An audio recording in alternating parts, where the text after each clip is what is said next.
This is going to be the fastest introduction to an event you'll ever be a part of because we have 1 hour, and I want it to be a robust conversation among this group. And so I'm going to do very short introductions of everybody. If you'd like to know more about them, suffice to say, these are some of the leading thought leaders in the world on free speech and First Amendment. If you want to learn more about their bios, go ahead and read on the handouts that folks were passing out at the entrances.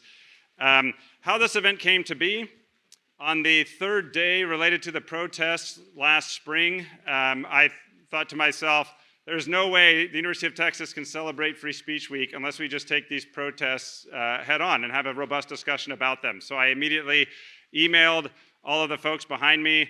They agreed to come, and we've made it happen. I want to emphasize a few things. This is not a traditional event in which there are any scripted comments. We are just going to be having a conversation. What I wanted to see was a robust conversation among experts in this field and how they would talk to one another, granted with 300 people watching. But there are no scripted remarks. I have no idea what they're going to say or where they're going to disagree with each other, but we're going to have a discussion about analyzing and scrutinizing various universities' responses to campus protests. Some of you were able to get books on your way in. I hope those books are all gone and in people's hands. They were first come, first serve. If you'd like to come up afterwards, I invite you to come up and you can get your book signed, whichever book you happen to get. If there are books still remaining, feel free to go grab them and then come up and get them signed. Lastly, just a note on, for those of you who aren't familiar with First Amendment law, there is something called the heckler's veto. This is when somebody tries to shout down a speaker. That is not protected behavior by the First Amendment, and it violates university rules. So consider this your first warning. If somebody on stage says something you don't like and you try to yell or silence them, we'll give a couple more warnings, but then you'll be escorted out so that everyone else in the room can hear speakers and hear their comments. What I encourage you to do is if you hear something you don't like, raise your hand and be prepared for the Q&A at the end and say something intelligent in response, or come up afterwards and talk to the person with whom you disagree. So with that said, let me introduce everyone, and we're going to get moving into this conversation. Why don't you all raise your hands when I say your names, okay? We have Evelyn Douek from Stanford Law School, Mohammad Fadel from the University of Toronto, Jameel Jaffer from Columbia University, Genevieve Lakier from University of Chicago Law School, our own David Rabban from here at the University of Texas School of Law, Nadine Strossen from New York Law School, and she's the past president of the ACLU. And I would defend your right to brief vocal protest, so dissent. Vocal protest. Only when Nadine speaks. That's right. It's only when you silence the speakers on the stage that we have a problem. All right. Eugene Volokh, currently at the Hoover Institution and Professor Emeritus at UCLA School of Law. Keith Whittington from Yale Law School, who is also a UT grad, so you can give special love to him. And then my name is Stephen Collis. I am the faculty director. I'm a law professor here at the law school and faculty director of the Bech-Loughlin First Amendment Center. Would you please join me in welcoming our guests?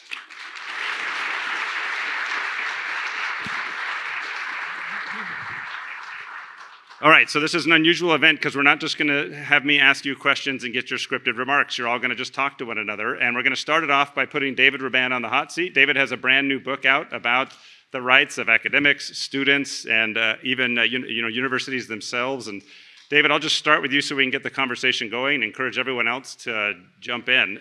David, you're sitting in your office. You're working on galleys for your new book. Someone comes in and shows you a video of Texas students or a group of people protesting on the South Lawn, and you see police come in on horseback and start arresting folks. If you're trying to determine if there's been a violation of the First Amendment, what questions are you going to start asking? Let's start there, and then let's have everyone just start jumping in. That's all you know, by the way. You've seen a video of a group of people on the South Lawn. Police are coming in on horseback, and people are getting arrested. Well, these are some pretty basic questions. I would say even though it's on the South Lawn, I'd like to know more about precisely where the demonstration is. And also, I'd want to confirm when it is taking place. So those are preliminary questions.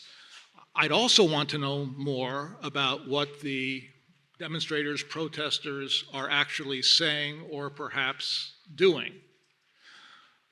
Then if there are arrests taking place, is that part of your hypothetical? Yeah, the video you see police on horseback and there's arrests. You can tell arrests are happening.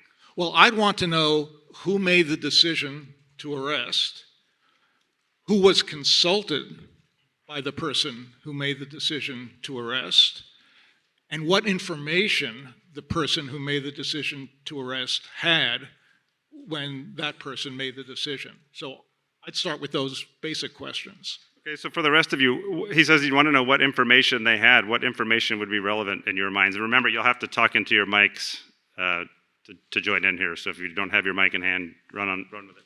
Well, there would have to be probable cause that a crime was being committed or about to be committed. And since these individuals under arrest, facing arrest, were engaging in expressive conduct on what I take to be an open area of campus that has traditionally been held open, and I understand under state law is required to be held open for anybody to express opinions, I would have a very big concern about whether speech, First Amendment free speech rights that the university is obligated to enforce would be undermined by the arrest.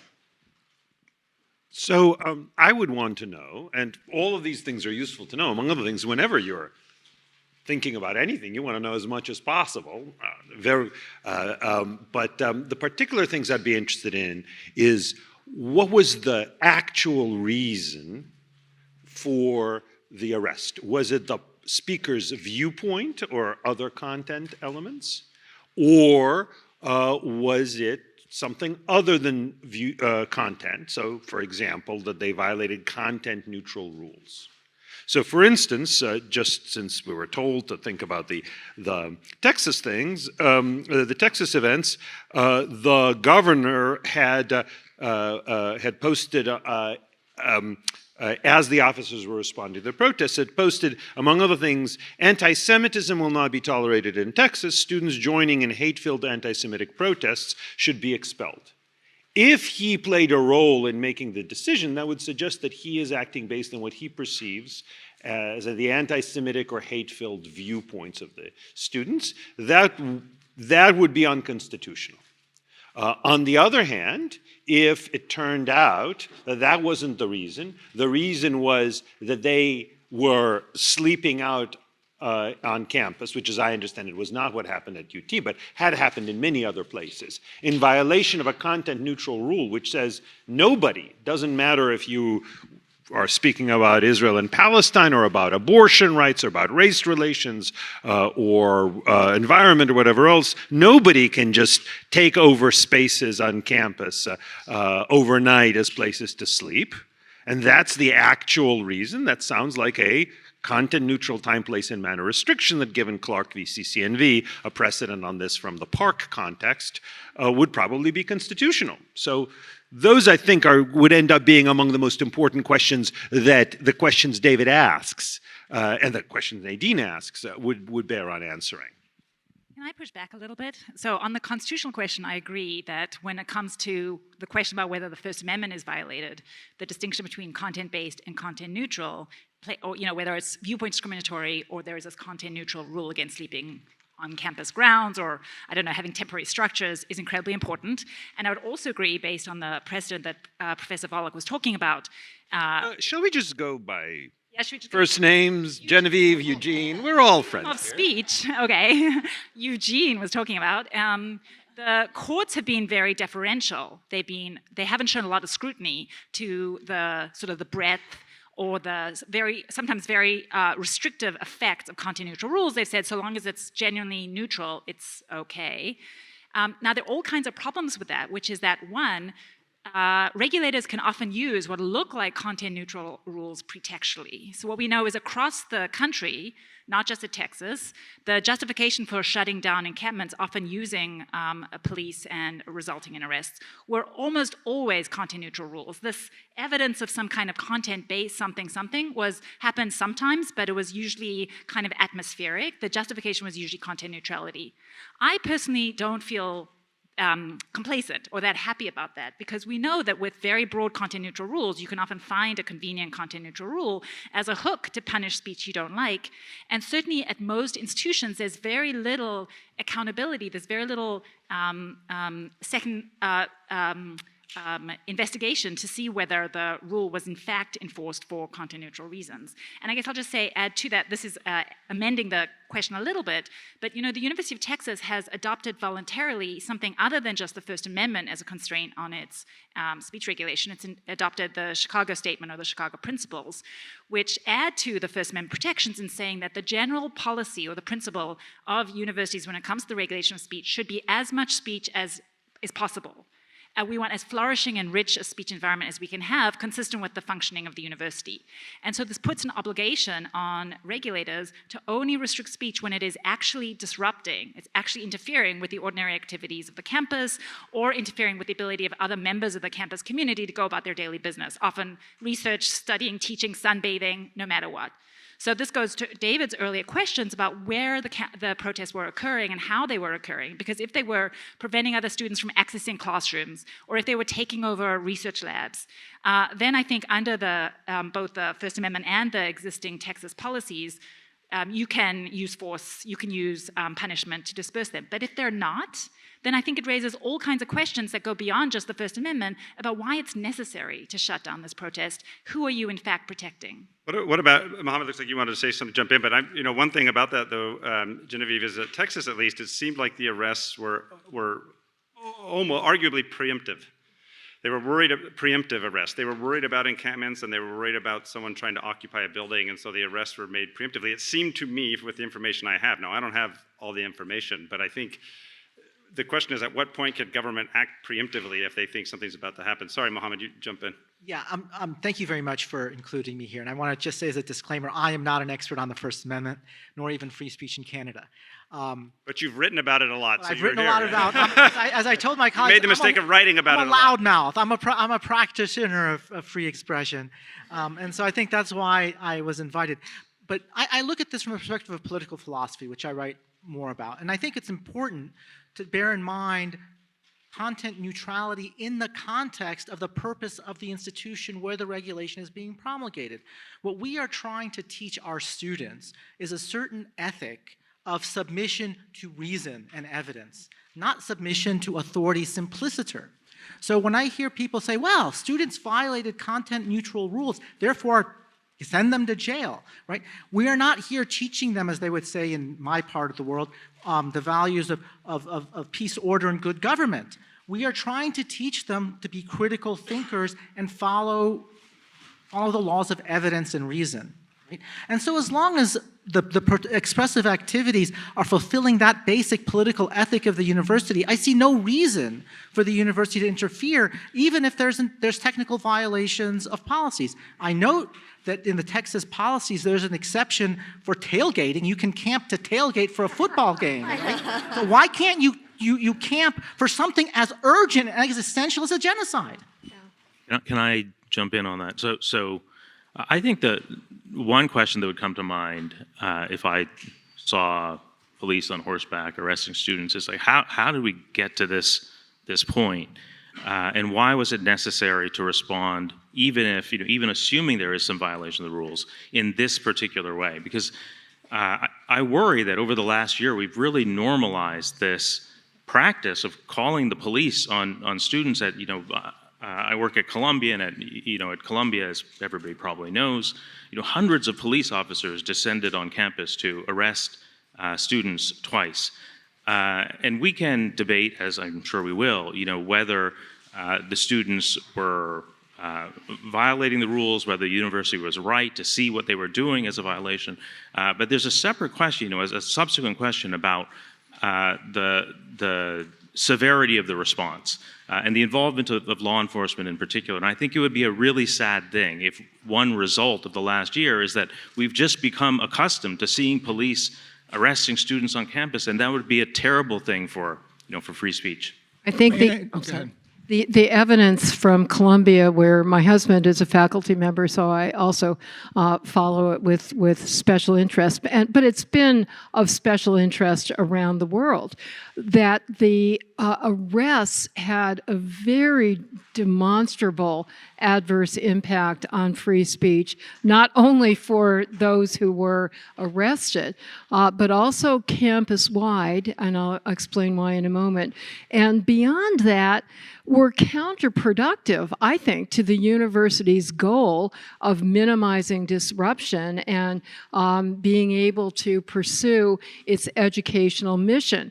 The first time Columbia aggressively, and I think somewhat preemptively, engaged in massive arrests, the very next day, new encampments sprang up, not only at Columbia, but on campuses all over the country, and indeed in many other countries as well.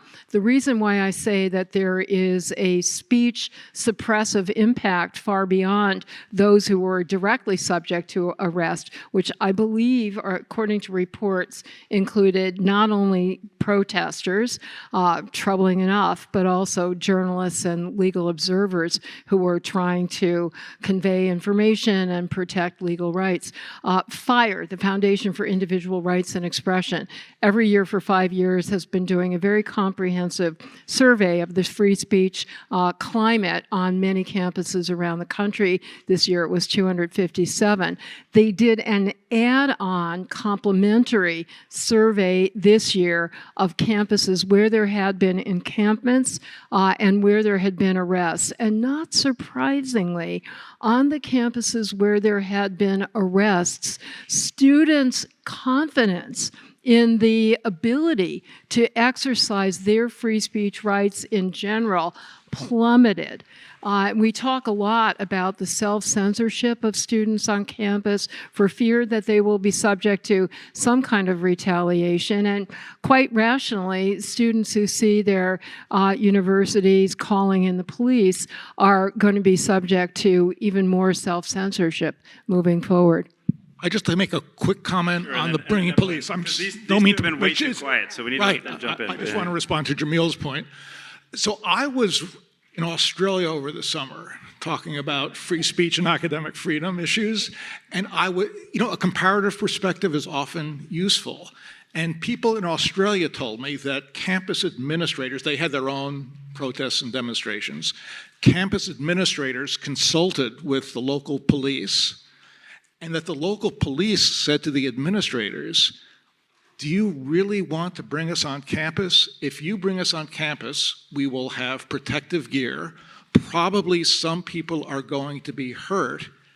You may not want us, even if it's legal to have us. And I thought that was a very interesting perspective. Fascinating. It sounds like you know more about what happened on Australian campuses than I do, which I'm Australian if it isn't obvious.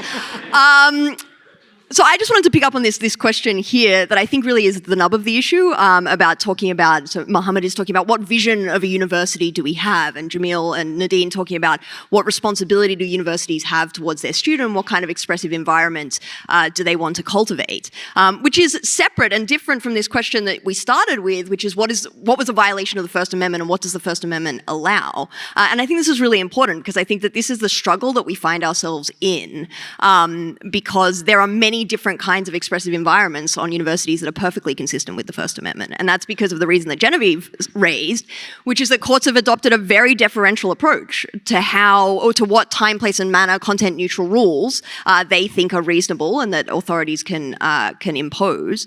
And when I teach this, when I teach the First Amendment and I teach time, place, and manner, I teach it somewhat as a tragedy, actually, because, you come into First Amendment and you think you're in this land of the First Amendment so strong, it protects so much speech, it is so speech protective, and then you get to the time, place, and manner rules, and it turns out, actually, the government, the authorities can restrict a whole lot of speech, and they can restrict it in ways that make it very ineffectual. They can, have free speech zones or protest zones far, far away from where events are occurring so that the expressive impact is much lower, and all of that is permissible as long as it doesn't cross this content-neutral, content-based line. And it seems to me that question of what kind of environment do we want to have on university, that's the very live debate, and we've seen over the summer all of these universities rolling out these new content-neutral rules that are dramatically, I think, changing the vision of the university from maybe one that wants to sort of be as speech maximalist or speech protective as possible to potentially something else.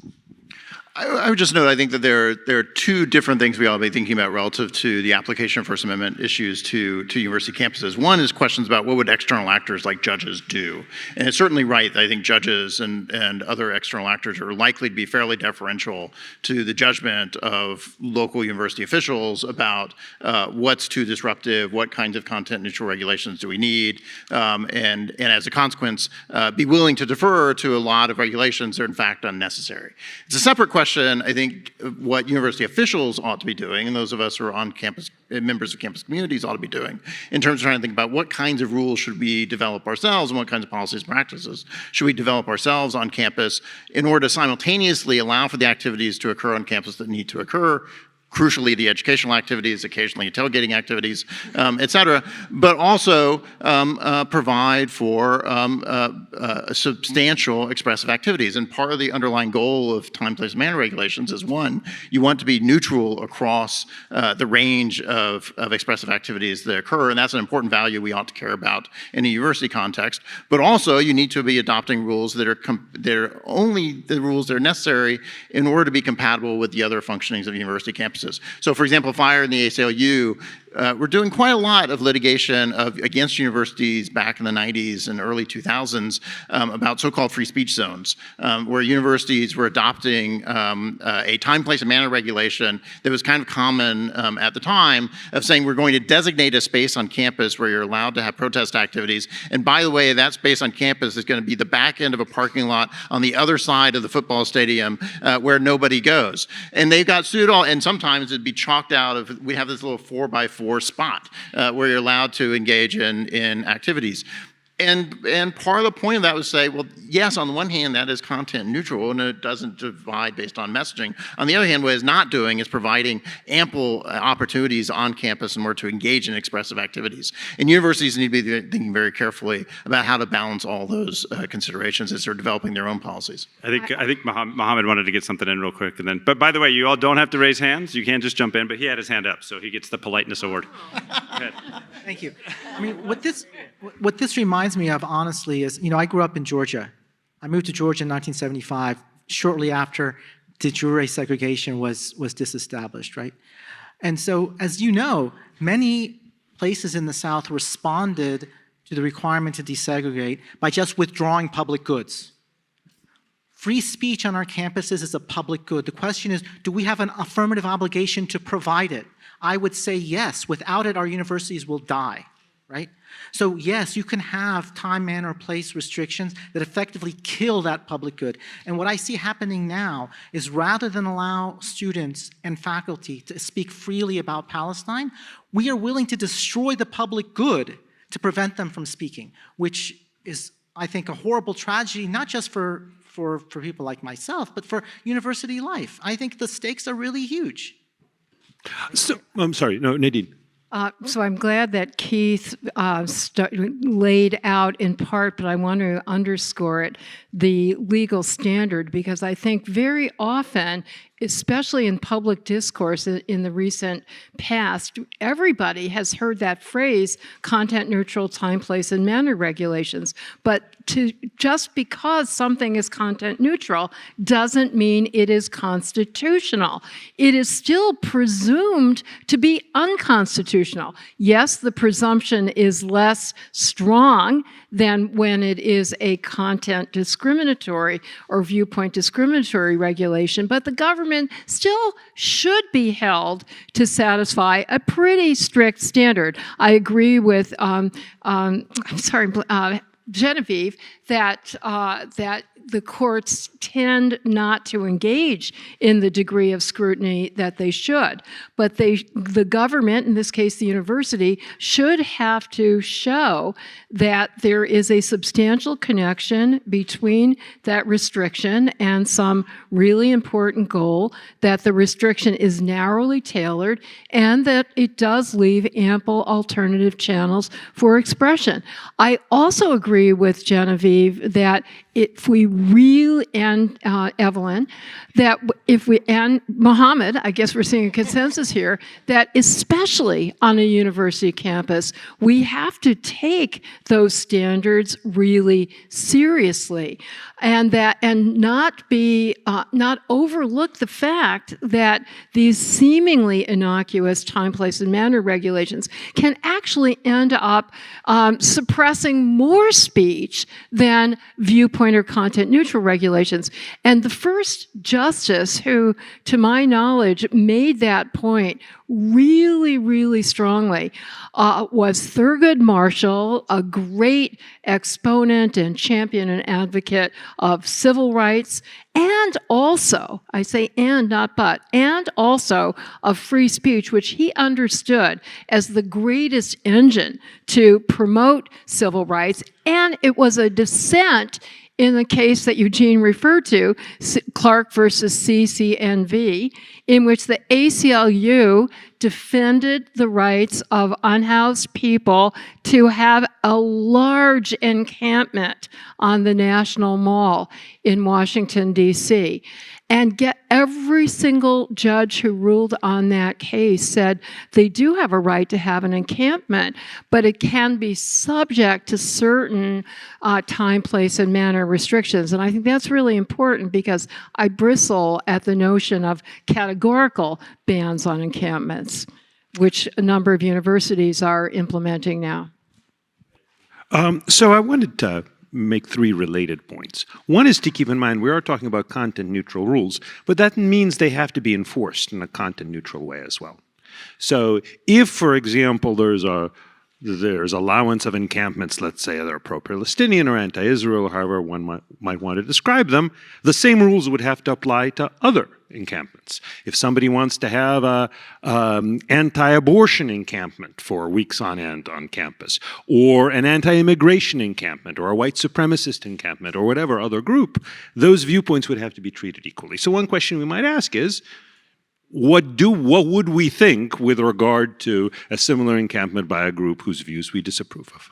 A second related question, and the reason I actually do endorse a lot of these time, place, and manner restrictions, is that in a lot of these situations, the question is one about how to deal with shared space, right? The lawn belongs to all Longhorns? Is that right? Well, whatever. UT students. Yes, Longhorns. All Longhorns. Well, that suggests that they're out there grazing on it. So it belongs to all UT students, right? And if somebody says, or some group says, we're going to take over this large and central part of campus for weeks on end, that interferes with other students' rights. Rights to sunbathe, rights to just hang out, but also free speech rights. Even if they doesn't block their way to get to other classes, they may want to have their own demonstration there, or they may want to gather with friends to talk there. That too is a free speech right. So I think that's something that's a good reason to say, look, you can't just take over for yourself parts of campus, especially for an extended time. And the third point relates to arrests, and one reason why I think arrests might be necessary in order, once we figure out what the right rules are, to police those rules. I don't think that arrests should be plan A. And for a typical thing that we might envision is there are students sitting there and the administrators come in and say, look, you're violating student codes. If you don't stop, we're going to discipline you. We might suspend you. We might even expel you. And the students say, well, okay, we don't want that to happen, so we're going to comply with the codes. In that situation, why bring in police in the first place? Except maybe proactively to prevent violence, as what actually would happen at UCLA when a bunch of people came in to try to tear down the encampment. However, let's relax those conditions. Let's imagine that a lot of these people are not students, so they're completely non-responsive to the risk of administrative punishment, or they are students who don't care because they say, I care so much about this, you can threaten to expel me, I'm going to keep doing this, and not just occupy the space, I'm going to break into buildings, I'm going to vandalize things, right? At least at some places that in fact happened. So I'm just going to do this, I don't care. Well, how do you stop them there? And then there's the third factor, which is masks. that if the administrators look and say, look, I know who you folks are, we're going to have you up on administrative charges for violating these rules. Again, let's take a simple one that I hope we all agree on, is you can't paint graffiti on school buildings. Well, then you don't need arrests. On the other hand, if they're masked, they say, well, we don't know who, you don't know who we are. Well, the administrators don't have the power to say, I demand that you take down the mask. Or if they do, then the person says, I refuse your demand. Again, if arrest is off the table, then there's no way of identifying the people. So the combination of students who are not sensitive to the risk of expulsion, more so, even more so, non-student presence, and the presence of people whose identity is concealed, means that if you want to have rules, again, let's look at the one what I hope we agree on, no vandalism of school property. If you want to have those rules enforced, I think the police are the only alternative. Can I just say, I mean, I agree 100% that speech and protests and encampments can cause all kinds of harms. And harms that are, at time zero, not always knowable, right? You're an administrator, you're trying to make a decision, there are these students encamped, you don't know who they are, you don't actually know if they're all students, and you don't know what's going to happen. And so it's risky, it's difficult. But the fact is that this is true of all forms of speech and all forms of protest, that there is always risk, and it's always risk that is to some degree uncertain. And the bet that the American free speech tradition has taken, the First Amendment and also all of this non-First Amendment free speech commitments like the university policies, is that we're going to have a default in favor of speech. We're going to have rules that limit the ability for regulators in response to the completely rational fear that bad things are going to happen to shut down speech early.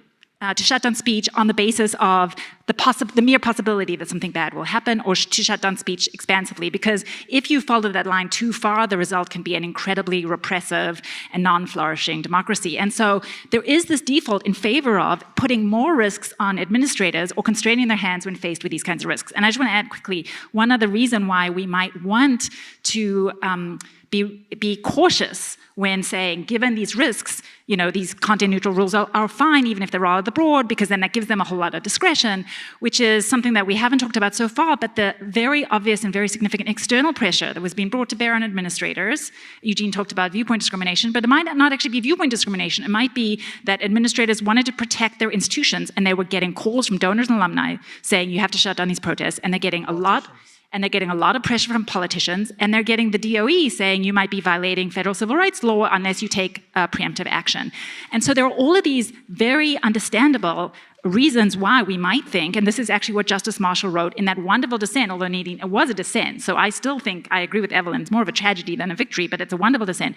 Marshall says there are predictable structural reasons why we might worry about overregulation, that faced with the prospect of who knows what, regulators are going to want to repress speech rather than allow it because they bear all the costs, but they don't bear all the benefits.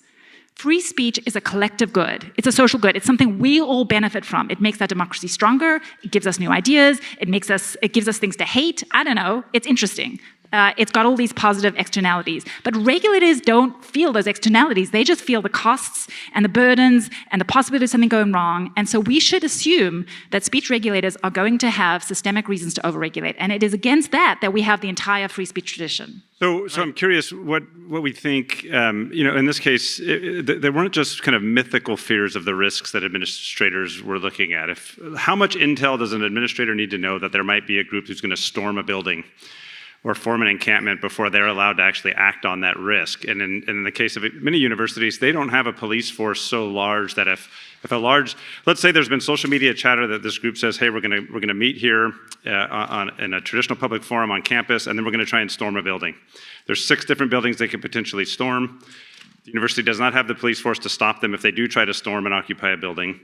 At that point, do they have enough intel to say, we're going to come in and preemptively arrest people? Do they have to wait till they storm a building, let them get inside, then come in and arrest people? Do they have to wait till there's vandalism? At what point do they have enough information to say, we can't just accept the traditional risks of free speech, this is no longer theoretical, we actually have actionable intel? I mean, I throw it out to the I think that we're focused myopically on the risks of the protest and not sufficiently on the risks of these possible responses to the protest. Most of the violence relating to these protests over the last year has been against the protesters, as at UCLA, also, to some extent at Columbia as well. The decision to call in the police is itself a decision to resort to a kind of violence, right? We are asking the police to come in and restrain these students, arrest these students. At Columbia, one of the police officers' guns went off at Hamilton Hall, which is one of the buildings, the building that the students occupied. And this is not to say, I'm not making the argument that calling in the police should be off the table. I agree with Eugene that in some circumstances there may be no other reasonable alternative except to call in the police. But I think that there's a very strong argument to making it the very last resort. And in fact, under Columbia's rules, and I assume this is true at other universities too, it's expressly meant to be the last resort. Columbia's rules say that certain procedural hurdles have to be cleared before the university will call in law enforcement, and even then the university will do it only as a last resort. And I think that has to be the rule, and I'm repeating a point I already made, but I'm worried that the last year has led us to kind of normalize this response. While I had the floor, one response to the exchange earlier about time, place, and manner restrictions. I think it's important to understand that these, the decision to marginalize dissent, to push it to the edges of campus or to suppress it, it's a problem for speakers like Mohammad, but it's also a problem for listeners, right? It means that the people who would otherwise have been confronted with sometimes controversial ideas aren't confronted by those ideas. And having students be confronted with those ideas is the very purpose of the university. So we need to see it as a failure on the university's part when the university marginalizes dissent in this way, not just a failure because it prevents students from addressing their chosen audiences, but because it prevents those audiences from hearing ideas that they might prefer not to hear. Although I think we should also note that occupying buildings is also a form of violence, right? So if we're going to talk about people taking violent actions, when you bust into a building and threaten administrators and throw them out of the building, that's also a form of violence in which the university appropriately needs to respond. On what kind of threat is necessary? It seems to me the classic Brandenburg standard should apply to universities as well. Is there an imminent threat of lawless action? That's a high standard to meet, but it could be met. Like Jameel, I want to take the advantage of having the floor to shift the issue slightly, and you can call this out of order, Stephen, maybe shifting it. This is a conversation, nothing's out of order, and you don't have to just talk to me. Okay, so I have been struck in these issues as on others that many people have been incredibly inconsistent in their defense of free speech rights, depending on their own ideological presuppositions. I want to know how many people who support the rights of pro-Palestinian protesters also support the rights of faculty members not to be subjected to the determinations in Title VI proceedings that their speech is unduly harming students. I mean, this is an issue that cuts across ideological boundaries, and I don't see that many people taking consistent positions, and I'm wondering if others have that sense. Yeah, I mean, I wrote an op-ed in the Volokh conspiracy on Eugene's website making that very argument, that we have a real problem with consistency in this space, and you can see it, you can see the political winds just flipping depending on the issue and the underlying priors. Mohammad, you were going to say something. I'm not I know broadly the Title VI wars in the United States. I'm not privy to the granular details. Obviously, I'm very sympathetic to the concerns that you raised. If a student is offended by something I say in class, I don't see how that can be actionable against me as long as it's actually not a bigoted statement, right? So we have to be completely clear that when we're lecturing, when we're teaching, and we are expressing doctrines or viewpoints that students find offensive, well, that's kind of what you get when you come to university, right? That's part of the university mission, absolutely, right? But I'm sorry. Oh, no, sorry, Eugene. I'm speaking too much, but just one briefly, parts of the issues of violence, just to echo what Jameel said, is escalation. I went to Columbia, I was not a student, I saw the camp, right? Right before they brought in the police, I was smuggled in with a colleague, because even at that point in time, it was shocking to me, because even when I was practicing law, I could still go to Columbia as a PhD holder and go to the library, no access. I had to get a colleague to sort of smuggle me in surreptitiously. The encampment occupied basically a quarter of the lawn. There was plenty of room for people to sunbathe, do other sorts of things, etc. It was embarrassing, though, because they were also putting up the bleachers for commencement.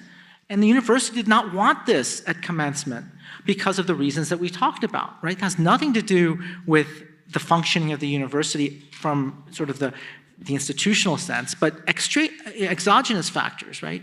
And so we need to double down as a university to our commitment to speech in the context of the university's mission, not in the mission of donors, not in the mission of politicians.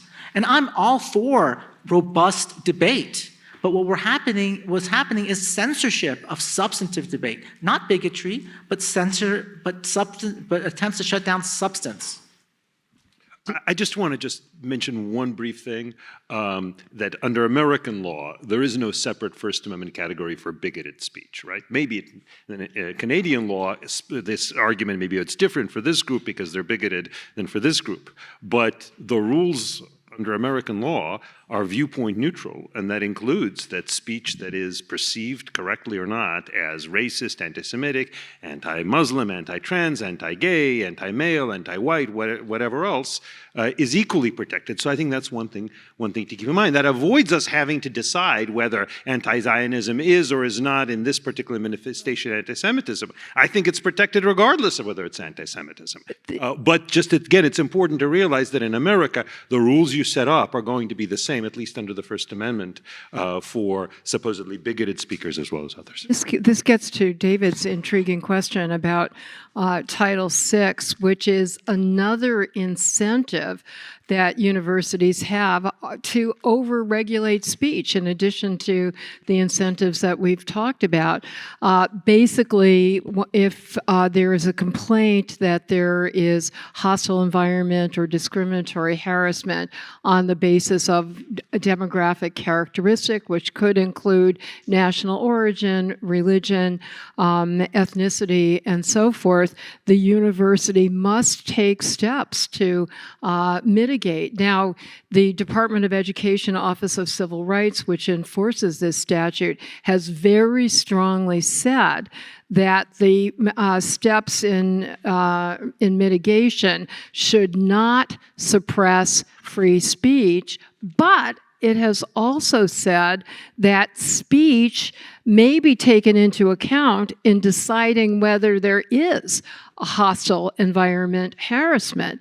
So students chanting what are perceived to be anti-Palestinian or anti-Zionist or anti-Jewish, et cetera, if students complain that this is contributing to what they perceive as hostile environment or discriminatory harassment, as I read and reread the Education Department guidelines, the university has to do something. The something should not include, in my view, and they say in their view more importantly, should not include punishing the speakers, but it does have to do something like, providing some kind of support to the students who feel that they are being targeted. And I mentioned to Steve yesterday, was it today? I lose all track of time.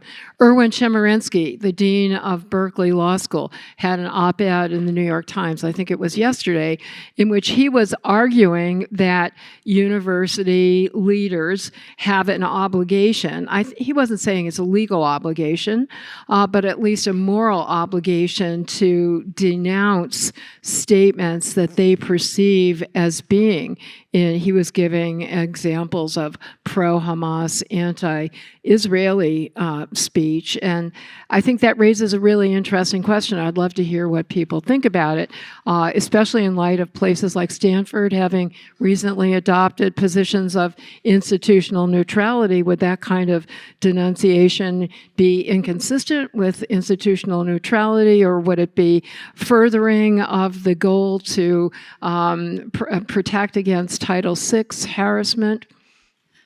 Yeah, so I would just say Stanford is one of a flood of universities that have adopted such statements of institutional neutrality over the last few months, over the summer in particular. I think the idea being almost, it's funny to see Owen make this comment because it seems like the administrators don't want to be in this position where they're being lobbied by various people to be like, should I make a statement about this? Should I make a statement about that? Should I make a statement about... So if you just adopt a principle of institutional neutrality, you solve that problem by saying, look, my lips are sealed, I can't, my hands are tied. And so obviously Owen as an administrator, it's interesting to see him suggest an alternative view. But I mean, I think the Title VI question is real. And one of the reasons why it's important as well is it brings the First Amendment into the room for private institutions, not just public institutions that are bound to follow the First Amendment, like UT, but other private institutions that have that because they so and Genevieve and I have written about this separately, but if they are restricting speech in response to governmental pressure on them with the implication or pressure of legal liability under Title VI, then that could potentially be a violation of the First Amendment by the government to place pressure on these private institutional actors to make this decision to restrict speech. And I think that that's a really important question that there's not a lot of visibility into, but I think I agree with Nadine that the DOE does appear to be adopting this very aggressive interpretation of what Title VI requires, which brings me back to this point of political hypocrisy, I guess, that you raised, which I think is a really interesting one. And I think it is in part why why this moment might be particularly important or precarious. Because I think a lot of the focus has been, or a lot of the commentary has been like, oh, look, the left wants free speech now. Like now that it's important to people from the left, they're really pro-free speech and they want to protect speech on college campuses. But you also see the opposite. You also see people from the right, you see members of Congress grilling university presidents saying, why aren't you shutting down these hateful encampments in a way that seems at odds with the position that conservatives have adopted for a long time, and I think would adopt in other contexts. And so it does seem like the politics here are really scrambled all over the place. It feels like things are up for grabs, and so we might be in this moment where I don't know what world we end up in when the politics are so scrambled, because I think there is this things are up for grabs in many different ways. Yeah. And can I just add to that? I just want to make clear in response to your question earlier that I have always been consistent. Me too, obviously. Other people All of us have. I wasn't accusing you. I wasn't accusing you. Okay, so just now that we've got that clear, I guess one of the dangers, I think that there is a lot of this perception of free speech hypocrisy, and it is a product of this sort of shifting politics around free speech. But I think it's also a product of how difficult it is to regulate speech, in part because these questions are, the question about what speech is protected always has to take account of the limits and the constraints on the protection that is provided both by the First Amendment and by private policies or university policies to free speech. So the First Amendment and these other policies, as we've been talking about, does not protect speech that is a threat. It doesn't protect speech that is coercive. It doesn't, and university policies don't protect speech that is a disruptor, that fundamentally undermines the functioning of the university.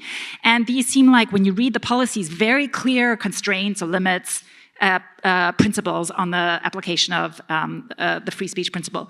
In practice, however, as I think this conversation has illuminated, they're extremely murky.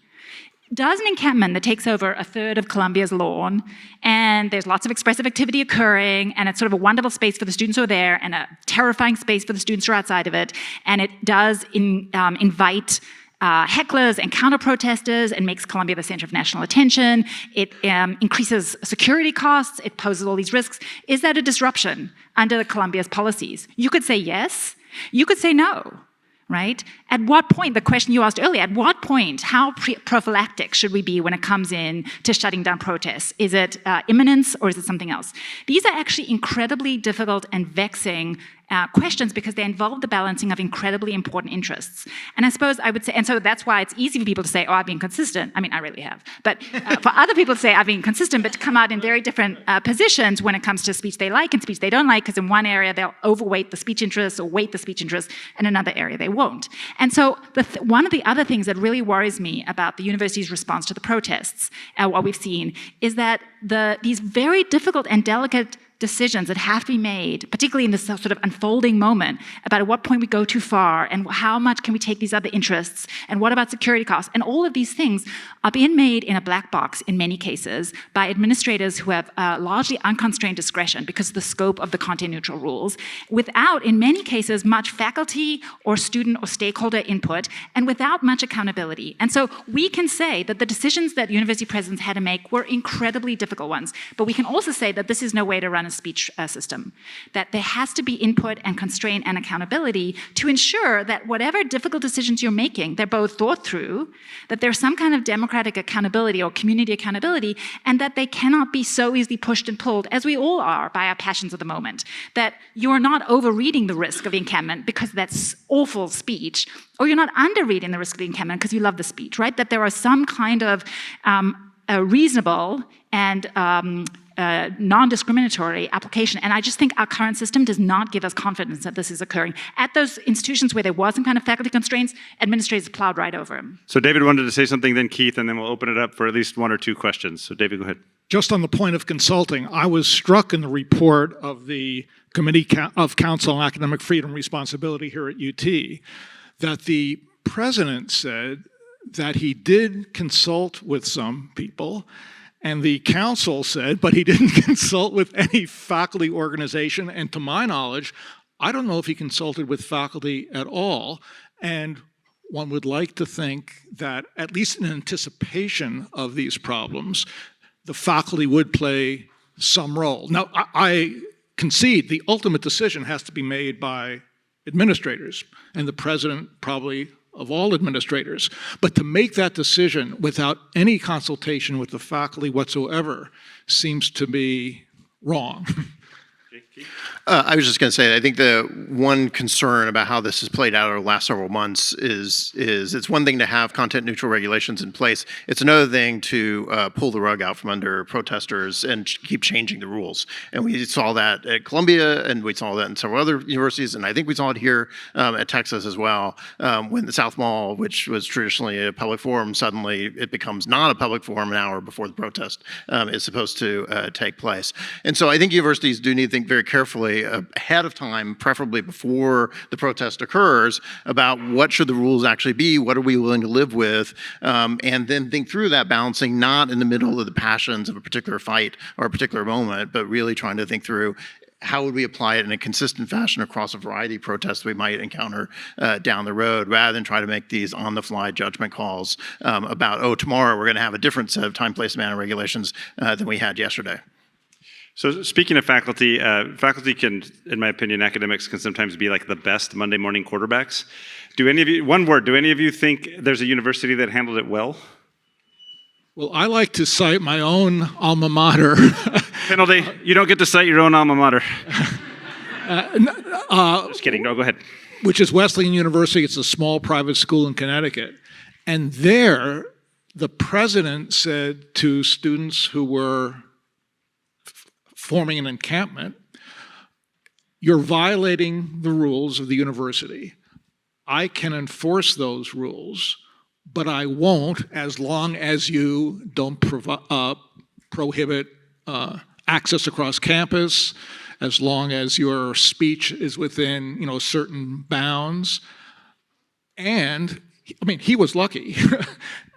The students follow, and also as long as you finish the encampment in time that we could have a normal commencement. And the students followed those rules. My understanding is at Chicago, the president tried to do something similar, but the students didn't follow the rules. So it's a matter of luck, but kind of bending over backwards to deal with these situations without confrontation, I think is a good idea. Okay, great. Let me, I know we all want to say more, so I apologize, but I'd love to at least allow one or two questions from the audience. We have somebody right here. Do we have mic runners? Work it. You're running it. That's good. All right. We need Mike drones. All right. No, please, very short, succinct questions. We're not asking for speeches, just short questions. Thank you. One thing that strikes me about the protest contest is just the context is just the nature of it, and this kind of also comes from the experience in 2020. But when you have these, hundreds of people, the officers are outnumbered. You don't know when it's going to end, right? It goes on for days and weeks, and when night falls, things get kind of crazier. People are throwing things at you, assaulting you, and so in that context, as the officer, you may have things thrown at you, but you don't know who exactly did it. There's just this difficulty of sort of, as the litigators afterwards will like to try to say, oh, give everyone perfectly treated, individual rights, but in the context, if the officer has to wait until things get really bad, it's kind of impossible at that point to sort of control the crowd, right? There's the risk of stampeding as well, and other factors. I think in litigation, qualified immunity bears a lot of that concern, but do you think there's anything in the doctrine that ought to account for that kind of particular context? Thoughts? I think there are, but there's just one thing I would note as part of that point, though, is I think when we're trying to think about what appropriate time, place, manner regulations ought to be on a university campus, one thing we do want to think about is that problem of very large crowds persisting for long periods of time with a great deal of uncertainty about how they're imposed, right? And so having regulations that say no overnight protest, no permanent structures is actually kind of useful in various ways. And among the utility is if you have something where you have an unknown protest constantly in place for days and weeks at a time, it means there's going to have to be a bunch of administrators and maybe law enforcement officers who have to stand around monitoring that thing at all times, making sure nothing goes wrong. And that's a lot to impose on, for example, a handful of campus administrators with those responsibilities. Although I have to say that the Stanford example is a good example of an encampment that lasted how long? Months and months and months without any terrible thing happening. Exactly those situations. I mean, encampments can vary tremendously. And I'll also just say that the consequence of having a no tent or a no camping policy is to completely categorically prohibit an entire genre of symbolic expression that is incredibly powerful in dramatizing in particular ways, as the Clark example suggests. So there are very serious costs to that as well. I just want to add just really briefly that we've talked a lot about freedom of speech, but I also think freedom of association is really important right here. And in terms of thinking about responses to particular acts of protests, we've talked about how sometimes responses have been based on what other people are doing or what other national groups might have been doing or what the same group at a different university might have been doing, and then people are preemptively responding to students at different campuses based on that activity in a way that I think preempts their speech rights on the basis of association that violates those rights as well. Healy v. James. Okay, how about one more question? Right here, yes. She's coming with the mic. Just give her just a second.